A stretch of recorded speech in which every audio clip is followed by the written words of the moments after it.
89. So this person said that they will sing of the graciousness of the Lord forever, that God made a covenant with his chosen, which is David, and established David's descendant forever and build up his throne to all generation. That is fulfilled in Jesus. And then they talk about how the heavens praise God. He is mighty. He crushed Rahab, so it's like a serpent, like a animal, and a sea monster. A sea monster. And then after that, then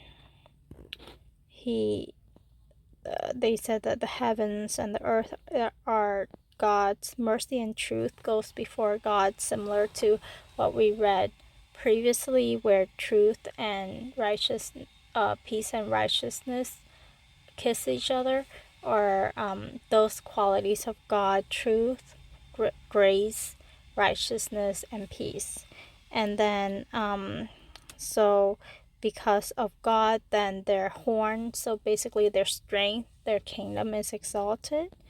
And then it talks about how God anointed David and will defend David. His favor be with David. It's interesting that it says right here that David will call out to God to be my father, my God, the rock of my salvation, and that God will make him his firstborn, the highest of kings of the earth, and maintain his favor with him forever. So that this part confuses me, because it's talking about David, but when I read it, I feel like it's actually talking about Jesus, because I don't think David is God's firstborn. And why did he say that David is his firstborn? I don't agree. Not that I don't agree, but I don't understand this part. Who is it talking about?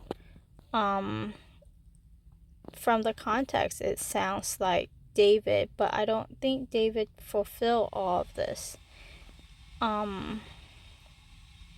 Well, I think maybe it's talking about firstborn being like, so maybe like not God's firstborn, because Jesus is God's only begotten son, and he is with God ever since the beginning. But maybe this is like,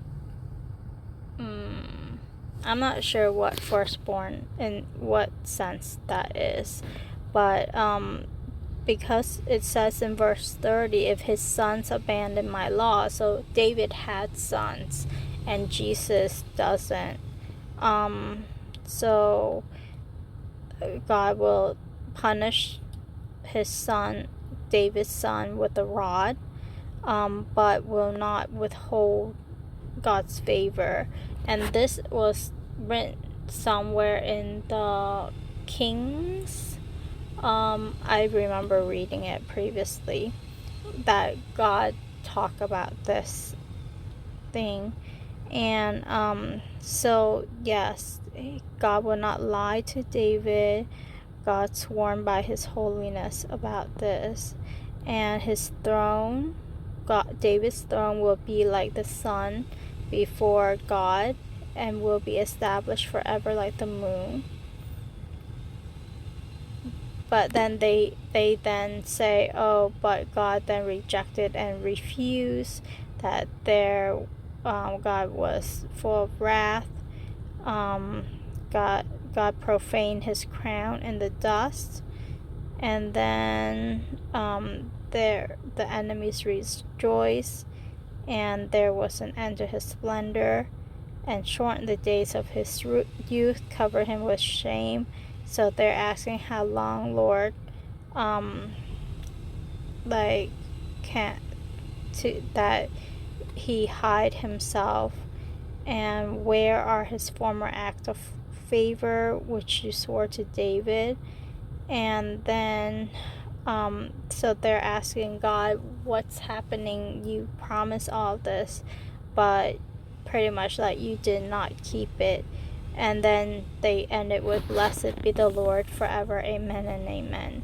So they're being taunted, and but I think maybe God is saying that for, but it's not like happening continually. Like if like for example David has children that are bad and that doesn't follow God, and God will discipline them for it, but they're just thinking about all the good things that God promised, but didn't really like think about the bad things that he will like judge these people for. So they're asking God, like pretty much like, you kind of did not keep your promise, and they should know God better than that.